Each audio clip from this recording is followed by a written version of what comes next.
Hello everyone, this is Steve. Today we're going to be opening up another Final Fantasy gift tin. This is actually our last gift tin. After our last video, I had a bunch of people come in, pick up some of our gift tins, and we had one left on the shelf, so I thought, why not? Let's check our luck. So let's take a look inside. If you watched our previous video, you'll know that there is going to be some promo cards in here, along with 10 booster packs of various opuses. 1 Opus 10, 3 Opus 1, 3 Opus 2, and 3 Opus 3. So we have our promo cards. Again, these are actually a really nice value. After pricing these out, I believe we got to around close to $20 just in promo cards. And that's going to be because we have, of course, an Opus 8 Tifa, 4-drop there. We have the 3-drop Y'shtola. This is where your bulk of your money is. And then finally, a 6-drop. Not where the bulk of the money is. So let's just go right through this set, and we'll see what we get inside. So start off, we're going to go with Opus 10, and we'll see if we have some hits in here. So nothing too terribly exciting yet, but Kusith's really fun. It's a great constructed card here. So moving through, oh, Sid Mobius. Now this is a card that I'm pretty pumped about because I actually have a Mobius-based deck. So throwing a foil in is really nice. And Raffia. So this is a nice legend. So actually this is a nice little hit. It's not a massive hit, but Raffia being a warrior of light, really kind of cool there. And she's from Final Fantasy III. So she has the ability to search up her comrades, Arc, Ignis, and Lunith. So far so good. We're actually looking like where our luck is here today. So hopefully the luck just continues on and we hit some really solid cards in Opus 1. Opus 1 still having some of the great power level cards. But of course you also have the low level cards as well. Riku starter, this is gorgeous. So this is right from the Gullwing starter deck, or the Final Fantasy X starter deck, Wind Water. Really great card. This is actually another card that will just go right into a deck for me, which is sweet. Really like that. Fang, Yuffie, and then Minwu. So this is actually a pretty awesome. We've hit so far really good cards. Minwu being an absolute staple in water decks. So we're 2 for 2, people. We can keep this train a-rolling all night long. I will be pleased. I've been really enjoying my deck building recently in Final Fantasy, so this is kind of, this always gives me a good little set of inspiration. All right, so we have Godot from Final Fantasy 13. Saw some play for a while, has not seen it in a little bit so far, but always something to keep your eye out for. Seymour, definitely still a playable rare. We have Ian Kroos from World of Final Fantasy. This is one of the cards to be looking out for in your Final Fantasy Opus 1 packs. These are the Lords cycle. This one does Earth Lords here. So this is probably one of, not the best of the Lords, but all of them are, I would describe all of these as heroes, honestly, because they're really, really good, and they just make your decks better. You do play these in 3-ofs, so if you find these in your packs, just pull them aside because they're always going to be useful. Aerith, a solid Aerith. And finally, we have Prish the Legend. So we're really hitting on all cylinders here. This Prish is not the best of them, but also not bad. It would definitely see probably like a 1-of play. Her special is just not outstanding. She's just big. Like, she has big as a type, basically. So we're 3 of 3. Again, we can keep this train rolling, hopefully. This is our last Final Fantasy Opus 1 pack. If I were having a wish right now, I'd love to hit a foil Cosmos or a foil Chaos right now.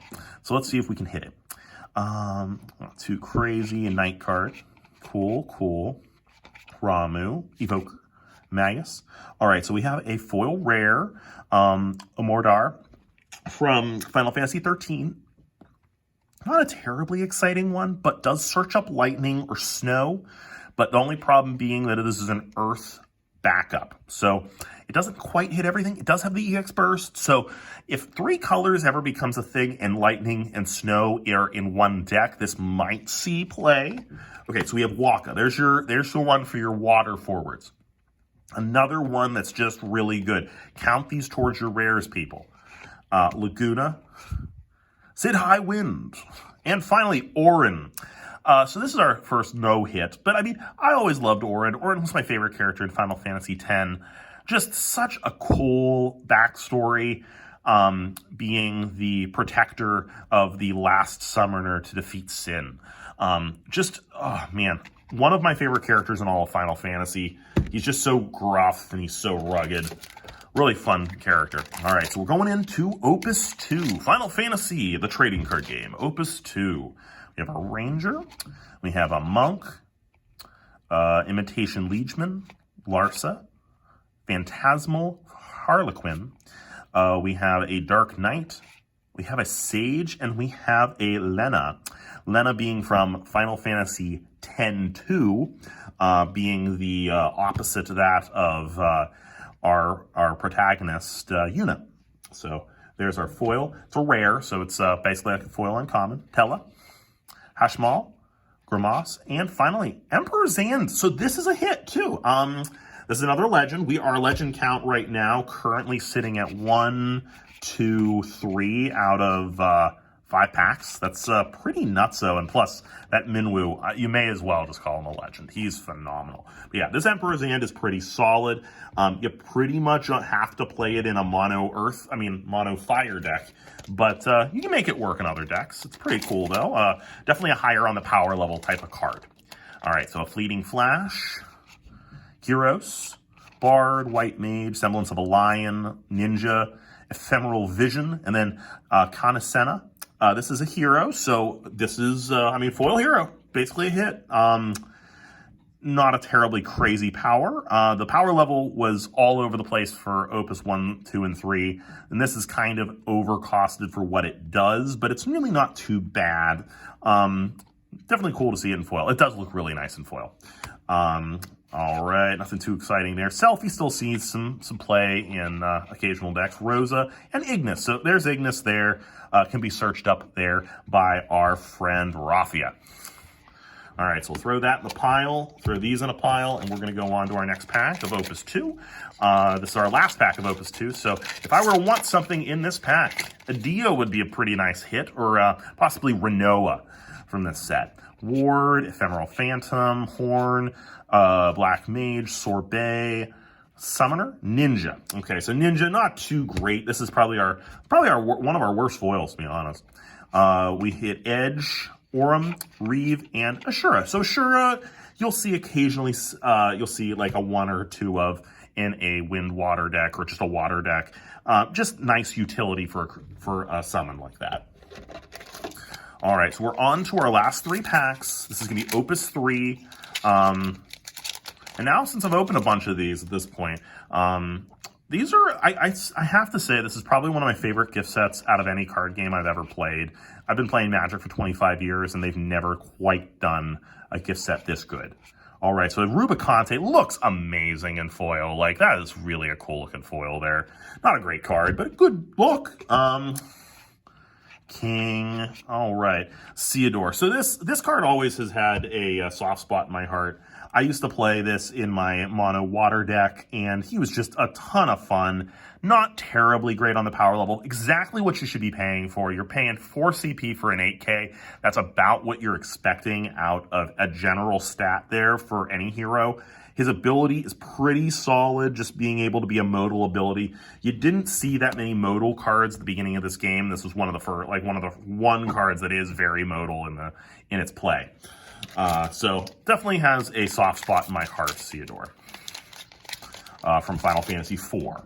All right, Semblance of a Gunslinger. Then we have a Blue Mage, Luca, Mog. We have Harley, Penoir, Yuffie, Deep Ground Soldier. There is a Deep Ground Soldier deck. It is basically a meme at this point. It's not wonderful, but it used to exist, and it was a lot of fun to play. Masked Woman, Shiva. I still play a copy of this Shiva. Famfrit. This is the good Famfrit. And then finally, we actually had another legend. Kuja. Not the good Kuja. This is not the one that people still see play with. 5-drop Kuja is far better, but I'll throw this Famfrit in here because this Famfrit's a few bucks, about a buck and a half for a Famfrit. They're really just wonderful cards. It's a 3-of in any mono water deck. And I mean, if you could play more copies, you just play tons of copies of Famfrit. All right, Vivi. Very fun card there. Sky Pirate Replica. Black Mage. Ursula. This is still the very playable Ursula. Mystic Knight. Qatar. Dragoon. All right, and then we'll end on a foil hero. Dorgon. Not a wonderful hero. The stats are not where you want to be at. This is about 1,000k lower than what you want to be at. But basically, having him be able to exile himself, remove from the game. We're going to actually say exile. To remove another forward from the game is pretty solid. So, nice hit there. I'm going to put that in with the rares. It's like hitting a legendary. Angel. Black Waltz 2. Fairly playable. Steiner. Fairly playable. And finally, Feral Chaos. So not the Chaos I wanted, but this is Feral Chaos. He's a hero. He is considered Chaos in any situation. And whenever he attacks or blocks, you have to sack a character you control. All right, guys, if you enjoyed this video, make sure you like, share, and subscribe. If you didn't like this video, give it a thumbs down. Let us know what we can do better because we're here to entertain you.